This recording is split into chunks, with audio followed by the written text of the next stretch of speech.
So, check out all this gunpowder. This is just from one of the 4 segments of the mob farm working, and I don't know exactly how long it's been running, as I've been working on other stuff, but we might actually have enough gunpowder to do my little project. And while I'm at it, I'm going to go ahead and... I don't even have enough room for the bone meal. Okay, well, I'll put the bone meal back for the time being.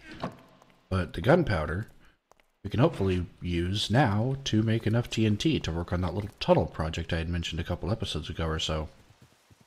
I've not done too much work with the outside there. But I have also finished... zombie! It was waiting for me. It knew I was coming. Ooh, I got some gold. But yeah, anyway, so I finally figured out the problem with my smeltery logic. I did it in the creative world, and once I got a working design, I was able to finish this. So I do want to show how this works. So, the minecart still comes along over here. Remember, we got that part working pretty easily. It going back and forth, and each time it goes across this detector rail right there, it triggers a signal if there's anything in the minecart, which pushes this down, which forces the minecart to go back and forth and back and forth. Well, over here is where the fun logic happens. So there is a signal coming off of this hopper, so that each time an item smelts and gets passed down to here, it goes through here. Now, the very first time it happens, yay, the rain is gone. This signal comes down here, and it doesn't go past here because this repeater's blocking it from going that way, but it goes down here, and it goes across here, and it triggers this clock to start running. Now, this clock has 40 items in it, and it takes 3 items for a single second. So it's just a little over 13 seconds, which is fine because it takes 10 seconds for an item to smelt. And with 8 furnaces, it takes just about 13 seconds for an item to smelt from the last one and make it all the way down there. So worst case scenario, the timing needs to be a little bit bigger than, or a little bit more than the time it would take for the items to get smelted in the last one and all the way down. However, the way this redstone clock is set up is it only goes one way, then it stops. It needs another redstone update to trigger a cycle again, which is fine. So the initial item that goes through here triggers this whole thing. So what does it look like whenever a cycle is run all the way through? Well, this redstone signal is on, and as you can see, there is a piston with a piece of gravel, and you may be familiar with this concept. It means that only a single redstone signal can get through, like a single pulse, and it actually goes in 2 directions. So the redstone turns off, and then when it turns on again, a single pulse goes through. Now it turns on only whenever this hopper has no items in it. So as soon as this hopper clock starts its cycle, it turns this off. And it does not turn this on again because this redstone torch is inverting this signal. It does not turn this back on until no items are in here. So at the very end of the cycle. So this accurately detects whenever the cycle has finished. Now this sends a signal out here, which goes down this tunnel and powers. I can't get in that way. Apparently I cannot jump very well. I'm almost hungry. And powers this, which sends the minecart on its way. But you may have also noticed, now I'm hungry and now I cannot run. You may have also noticed that there is a redstone repeater pointed into this repeater, which would normally block it if this was on. And that happens such that the signal cannot get through and power the minecart when it does not need to be powered. So how does it know? So there is this dropper pointing up and this dropper pointing down, and there is a single item between the two, and this represents a state. Whenever there is an item in here, it means that an item has been smelted in the last 13 seconds. How does it know that? Because this signal that detects whenever an item goes through is also split into over here, powering this dropper, forcing the item in this dropper to go down 1. So each time an item is smelted, it forces an item down. and there's only one item, so it makes sure that there is an item down here, which means, hey, an item is melted in the last 13 seconds. This powers this comparator, which powers this repeater, which prevents a signal from going through and launching the minecart. Now, at the end of each cycle, the signal also gets passed through here. It does two things. It powers this dropper, which forces the item back up. That says, okay, I have run my cycle, so now let's reset the status of whether an item was sent there in the last 13 seconds, because I need to know if one is sent in the next 13 seconds to check. It also sends a signal on through here, which, if this is not being blocked, sends a signal right back through here and restarts the clock again for another cycle. So if there is an item in here, this is off, and this is off, and this allows the signal to go through here, which allows the cycle to repeat itself. But if there is no item in here, then this is on, and this is on, and this stops this from sending a signal anywhere through anymore, and prevents the cycle from repeating itself. So, let's step through it. An item passes through here. We're in the first 13 seconds. A redstone signal comes over here. It powers this. The dirt moves down here. Let's manually do that. Okay, so now a dirt is in here. This says that an item has smelted in the last time this cycle is run, because remember, this is ultimately what's controlling everything. So this gets powered, and because an item was smelted in the last iteration, any signal that comes through due to the end of this cycle is not allowed to propagate and send the minecart on its way. So we also got this over here. Now this redstone torch is now off, and a signal is allowed to pass through here and restart the clock. Okay. So the clock goes through its cycle. Items start filling in here, and as soon as they do that, this torch turns off, this piston lowers, but no signal sent. Then all the items finish filling up here and then go right back out, and as soon as the last item leaves this hopper, this turns off, which allows this to turn back on, which powers this piston, and a single pulse makes it through. Now, the single pulse makes it through. It cannot get past here because this is currently being blocked. A single pulse also passes through, and it cannot get through here, or it can get through here. So it triggers the cycle to start happening again. But also, the item moves up here. Okay, so now if a signal were to go again, things would be different. But then, during that time, while it's waiting for the cycle to complete again, another item goes through and forces the item back down, and the whole thing repeats again. So now let's say that the last item has gone through, and the cycle has gone through, and it reset everything, and now the cycle is going through one more cycle again, but no item is being smelted anymore. So this time, whenever the signal turns off, and then the items all leave there, and as soon as the last item leaves, this turns back on, a signal gets sent, there's nothing stopping this repeater anymore, and so the signal can actually go through and power the minecart rail. The signal can also go through here, and it tries to push an item up, but the item was already up, so that's a no-op. And then, hello, creepers. The signal tries to go through here, but does not make it through here, so it does not repeat this cycle. So that's how this process works. I've already tested it out. I don't have anything to smelt on me, but let me go get something. Alright, so I have some items smelting. Let's come take a look. Let's come take a look down here. So as soon as an item passes through the hopper, which several items did, let's observe what happens again. There's an item down here. It triggers this clock. Let's see what happens when the clock runs. There we go. It forces the item up here. Okay. But as soon as another item passes through this hopper, it fires this, which sends it back down here. Okay, now there's an item down here. This is no longer being powered, so a redstone signal can get through, and it does. Well, actually, that's from that.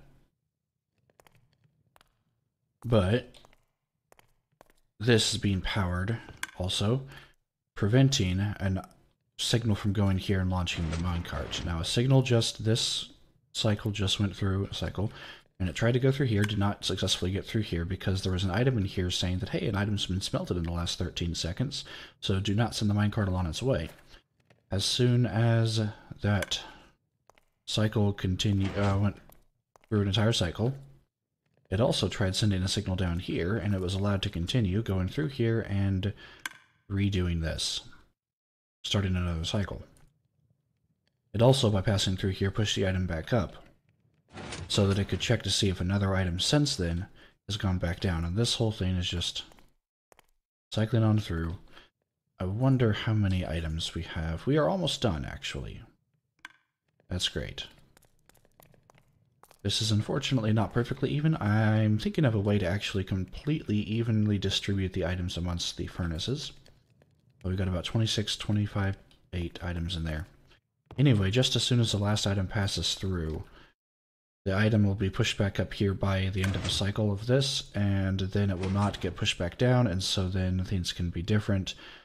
The signal will not get passed through here, will not start the cycle again, and a signal will get passed through here pushing the minecart. Okay, so that's just that going on. I went ahead and laid out the TNT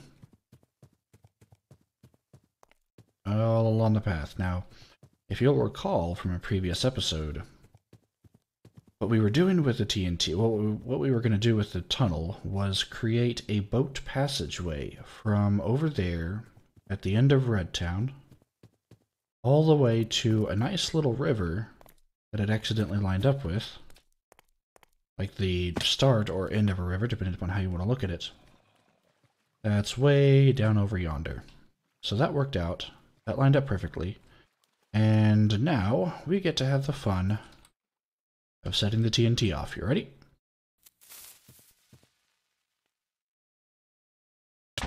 Ouch.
Awesome.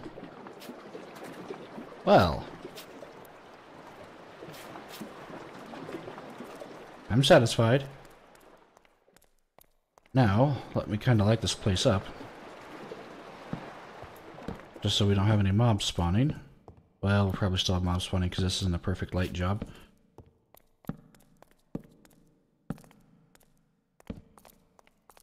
But yeah, this forms our tunnel. And it looks like it's mainly on the level that we want. Just a thin layer of water.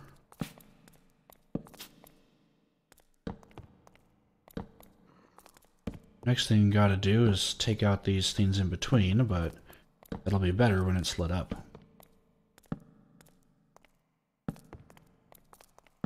Okay. Hello, zombie. Hello, zombie.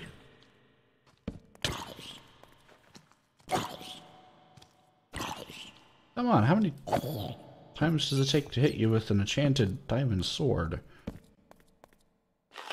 before you finally die? So that was actually kind of fun, just following it there. So I'm going to do some work on this. However, there's something else I wanted to show. Oh, hello.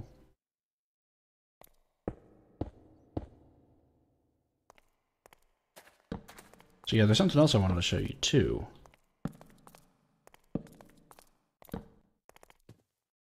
I will meet you there whenever I am there. Alright, so this is a big nether portal that leads to this island I've been working on. I have the flat layer complete, 101 radius of a circle. I am now trying to fill this all in with grass. It's going to require a lot of dirt blocks. By my estimations, approximately 40,000 dirt blocks, otherwise known as 625 stacks. To think, that's how many slabs I went through. 40,625 stacks of slabs, but I can produce those using the vast amount of cobblestone that was at our disposal from Mark's mining party. But what about the dirt? What about the dirt? Where am I going to get that much dirt? I mean, I realize there's a lot of dirt in Minecraft, but to get that much dirt in Minecraft easily would mean completely destroying an existing landscape, and I don't know who would be okay with that. So I'm asking people as I can see them if they have any spare dirt lying around, and hopefully I can cobble together enough dirt to make this a reality. But yeah, so that's the big nether portal. Gonna make an encasement for it once I have enough grass. But then I plan on doing something with the underside as well, which I'm going to need more of this for, which is why I'm still smelting stone. And of course there will be some stuff on the top surface, at the top as well. But yeah, man, 40,000 blocks of dirt slash grass. I can take all dirt, not the coarse dirt, because I want the grass to grow over it. Anyway, I saw this kind of theme where you kind of decorate the nether portal on somebody else's channel, forget who, and I quite like it. Okay, so yeah, I just wanted to show that. I got that whole thing done. That took a while. But, you know, as you continue to do stuff, you develop patterns, and that kind of makes things go easier. So that was just a bit of a detour. I'm going to get back to the tunnel. So, I have straightened out this tunnel quite a bit, but you know what I think it needs? I think it needs some variance in the left and right department. So, more TNT. However, this time it's not going to change, so I gotta kind of... yeah, be fast about it. I think I'm going to just do one side at a time.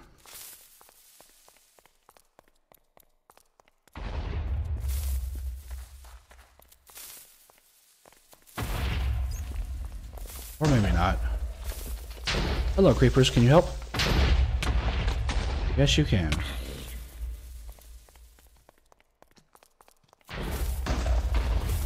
Just running through here, doing some of this side, I guess. Concentrating on this side, though. Whoops. Here's one down here.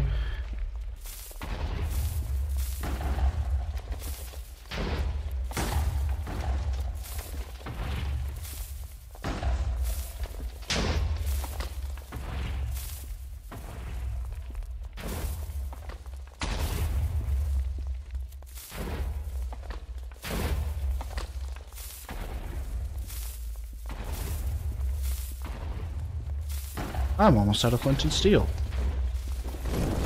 I missed that one.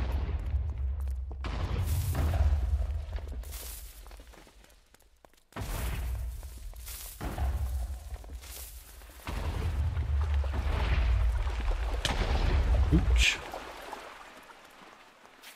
Okay, are there any that I missed? Probably. But whereabouts would they be?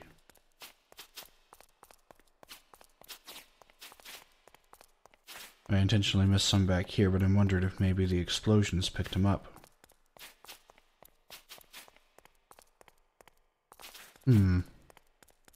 This is a much nicer as far as wide tunnel goes. And then all those creepers really helped too back there. I wonder where that was.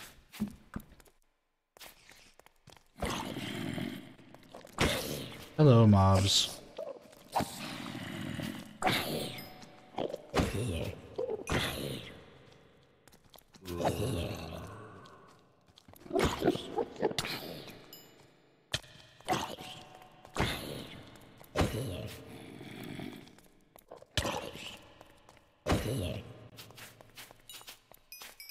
Okay, creeper, if you want to, you can explode. I don't mind the extra help.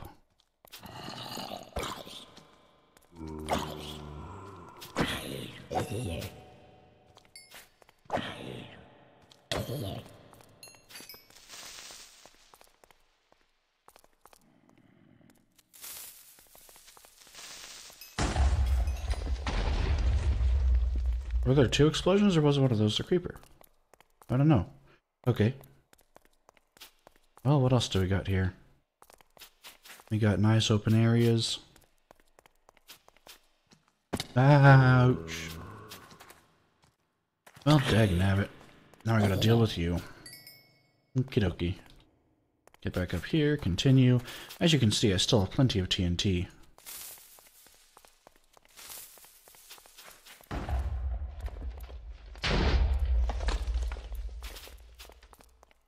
Okay, so this is a much nicer area.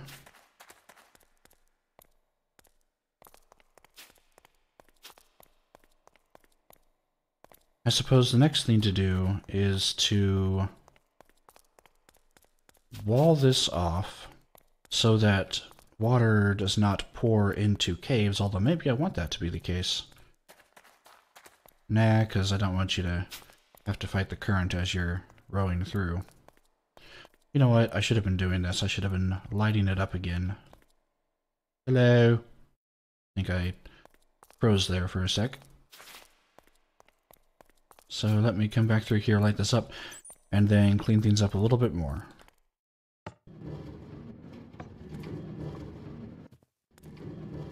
Anyway, that's gonna have to be it for this episode. I'm really glad I got this furnace thing working. And it's all within one chunk, so if the chunk unloads, it should still be able to function because it'll all unload at once. I'm also really glad that we were able to get working on the underground tunnel. That is going to take quite a bit of work on my part, though. Just a lot of tedious mining and making it look pretty before I even begin to lay the water down. So that's something that's going to take quite some time, and is going to be off camera. I'm really glad this mob farm seems to be working to some extent. I do not know to what extent. But yeah, a lot of busy work for me, and so not a lot of content to record, and I only have a limited amount of time to record, so thank you for watching.